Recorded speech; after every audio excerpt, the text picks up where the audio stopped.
ከህብረተሰቡ ባህልና ሞራል እንዲሁም እሴት ተቃራኒ የሆነ መልእክቶችን በማህበራዊ ሚዲያ ሲያሰራጭ የነበረው ግለሰብ በቁጥጥር ስር ማዋሉን የአዲስ አበባ ፖሊስ ጠቅላይ መምሪያ አስታወቀ። ከህብረተሰቡ ባህል ሞራልና እሴት ተቃራኒ የሆነ መልእክቶችን በማህበራዊ ሚዲያ ሲያሰራጭ ከነበሩ ግለሰቦች አንዱ የሆነው ነዋሪነቱ በንፋስ ስልክ ላፍቶ ክፍለ ከተማ ወረዳ 6 የሚገኘው ናትናኤል ባደግ ገብሬ የተባለን ተጠርጣሪ በቁጥጥር ስር ያዋለው የማህበራዊ ሚዲያን ዩቲዩብ ፕላትፎርምን በመጠቀም በንግግር ልቅ ጾታዊ ግንኙነትን የሚያበረታታና የሚያስፋፋ አጸያፊ መልእክቶችን ሲያሰራጭ በመቆየቱ ነው። ፖሊስ በቁጥጥር ስር ባዋለው ናትናኤል ባደግ ወይም የማህበራዊ ሚዲያ አንቂ ወይም ይዘት ፈጣሪ ነኝ በሚለው ግለሰቡ ላይ ምርመራ ጀምሯል።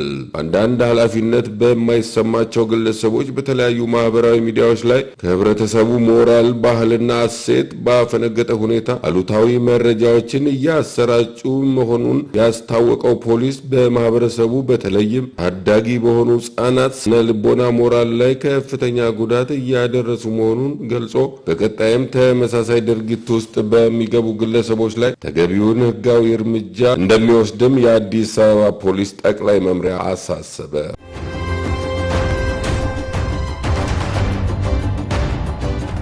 ዓመታዊው የሐዋሳ ቅዱስ ገብርኤል በዓል ላይ አላስፈላጊ የዋጋ ጭማሪ እንዳይደረግና በሰላም እንዲጠናቀቅ አስፈላጊውን ዝግጅት መደረጉ ተገለጸ።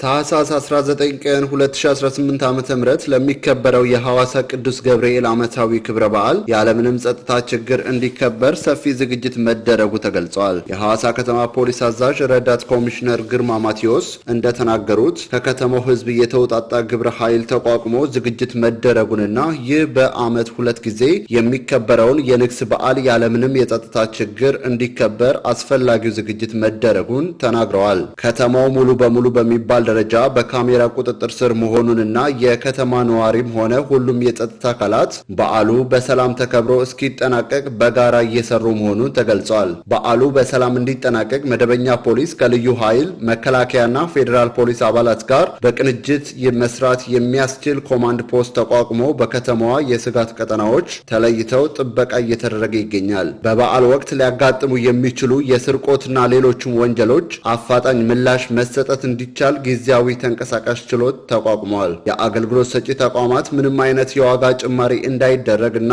ወደ ከተማው ለሚመጡ እንግዶች የመኝታ ቦታ እንዳይቸገሩ በአካባቢው ያሉ ትምህርት ቤቶች ላይ እንዲያርፉ ይደረጋል ሲሉ ኮሚሽነር ግርማ ማቴዎስ ጨምረው ተናግረዋል። የቅዱስ ገብርኤል ዓመታዊ በዓል የፊታችን እሁድ ማለትም ታህሳስ 19 ቀን 2018 ዓ.ም የሚከበር ሲሆን በድምቀት ከሚከበርባቸው በሐዋሳና ቁልቢ በቂ ዝግጅት ተደርጓል።